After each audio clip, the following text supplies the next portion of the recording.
Greetings everyone, it's Paul here, back again with another video. Today I'm going to be talking about the agenda to create food shortages. Food shortages are coming, right?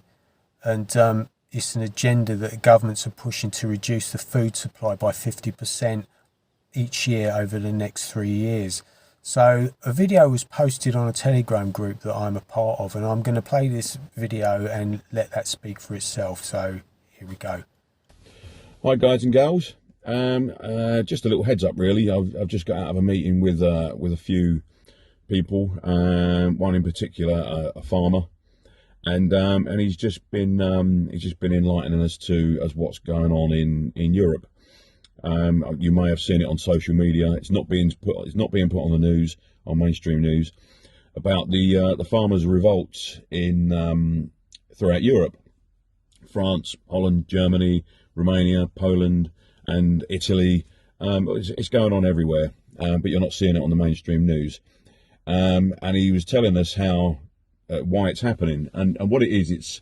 It's the governments in these countries, including the United Kingdom. They are incentivizing farmers to reduce production of food, and they are also restricting how farmers can operate by increasing fuel prices, cutting certain subsidies, and just making life very difficult in general, like restricting fertilizers that can be used and stuff like that. And he was telling us about one particular farmer here in Britain who farms 10,000 acres of land, but he's being incentivized using our taxpayers' money to not farm the land. The government are paying him £80 per acre to not farm. Now that's done on a sliding scale over 3 years. Cut production by 50% in year 1, 50% in year 2, 50% in year 3, and eventually down to nothing. So by year 3 he'll be producing 12.5% of what he was originally producing. Now, the thing is, because of the problems going on around the world at the moment, you won't be able to import the goods, and our government are incentivizing farmers to not grow the goods. So we've got to think is, what are you going to eat? Okay, what are you going to eat? This is deliberate. You've got certain individuals buying up land like it's going out of fashion, and farmland, that is. These aren't farmers, they're just buying up farmland, and they're not putting anything on them. So what he was telling us is that the farmers in Britain are now getting very agitated and are starting to think about going down the route of the European farmers, which will be blockades, cutting off ports. In France, they're digging up roads. They're bringing the whole country to a halt. And what he's saying is that the farmers in Britain are a bit worried about doing it because they don't want to lose the support of the people. The farmers are well aware that they need to provide food for the people that live in our country, but they can only go ahead and take the action if the people are behind them. So over the next few weeks, you're probably going to be seeing a lot of information coming out as far as, information on boards and videos and things like that. And what they're saying is that maybe you'll need to be stocking up on food for a little while, just to see you through the short time period that the farmers have to make their voice heard. This needs to be done before mid-March, when the farmers start getting busy again. So that's all it is, just a little heads up. And the farmers are looking for your support. So, and you can help them by just putting the word out. So that was all. Have a great day. Well, let's see where it goes.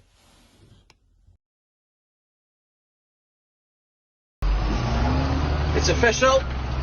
UK farming protesting is going to happen. It's only a matter of time and a bit of planning. Many of you will have seen Eden from Lancashire Lamb Boxes has also said the same thing. We are both in contact with the effing farmer. His account is making surprising progress. I'd encourage you all to please keep following in, liking and sharing, because that's where all the information on the UK protesting is going to take place. Now, from our point of view, it's important, vital in fact, that the public are on board with this, because the last thing we want to do is piss off the public. We're trying to work with you guys, so please support us and we can help each other. In addition to this latest news as well, if you're living in Mid Wales, North Wales, even South Wales, anywhere in Wales, West Wales, there's a meeting that's been coordinated by Gareth Wyn-Jones and a couple of others happening on Thursday, tomorrow night at 7:30 at Welshpool Livestock Centre. I'd urge all farmers and non-farmers to go. It's an open evening to discuss what we're going to do, what's the way forward. This might be protesting, this might be other things, such as raising awareness. But it's vital that we have a voice on this now, because if we squander this opportunity, there may not be another chance, if you will, to do something about it. So, as we always say, we'll be missed when we're gone, but by then it'll be too late. So please support us, guys, and keep sharing the message. When you start to see people like Bill Gates gobble up farmland, and you read what his foundation says about farming, when they say that we're going to have a particular type of agriculture, they want large blocks run by the government or by private consortia. Everywhere you look, small and medium-sized farms being gobbled up by these corporate mega farms because they can't keep up anymore. They can't comply with these endless streams of regulations that are coming down. We're seeing that in China now, where these giant mechanized corporate, big government-controlled mega farms are displacing all these little small family farms that families have been farming for hundreds of years, in some cases longer. They're moving them all off their little plots of land and moving them into these big, horrific mega cities that they have built. And we're going to see that all over the world with the decimation of small farms. So if they're not bankrupted by economic forces, the government itself will shut them down. Everything is falling apart. There is a shortage of food. Many people do not have enough money to eat every day.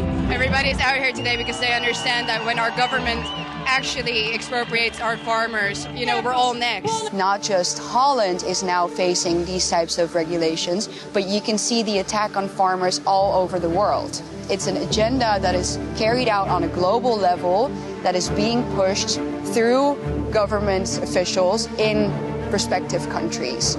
They're following a script where they are thinking already from the perspective of a global, bureaucratic, quasi-totalitarian system of governing, system of rules. This is an agenda, and all these countries are implementing the same policies. So they've targeted the farmers because that's the agenda. Right now, things have tripled as far as costs for my own farming operation and for many farmers across the country. And I think you're going to see across the board higher food prices. Food prices are already up dramatically this year, last year a little bit too, and we might see more empty shelves in America. Even the president is promising food shortages in his conversations, so there's no need for this to be happening. The people are the ones that are going to be hurt. Not just farmers, trying to make a living. It's going to be the food supply of this country, which is a staple of our security, of our nation. We are headed into, I think, a time of very significant food shortages. Can we expect to see massive increases in food prices next year? Oh, no question about it. So I think the end goal of the war on farmers that we're seeing, which is guided at every step by the Sustainable Development Goals and Agenda 2030, is going to be a total consolidation of agriculture, a total consolidation of the food supply, and as every communist tyrant of the last 100 years has understood, if you control the food, you control the people. I think that's ultimately the end goal. Tractors barricading highways, manure dumped at government buildings, tires on fire from France to Brussels to Greece to Portugal, farmers erupting in protests across the continent.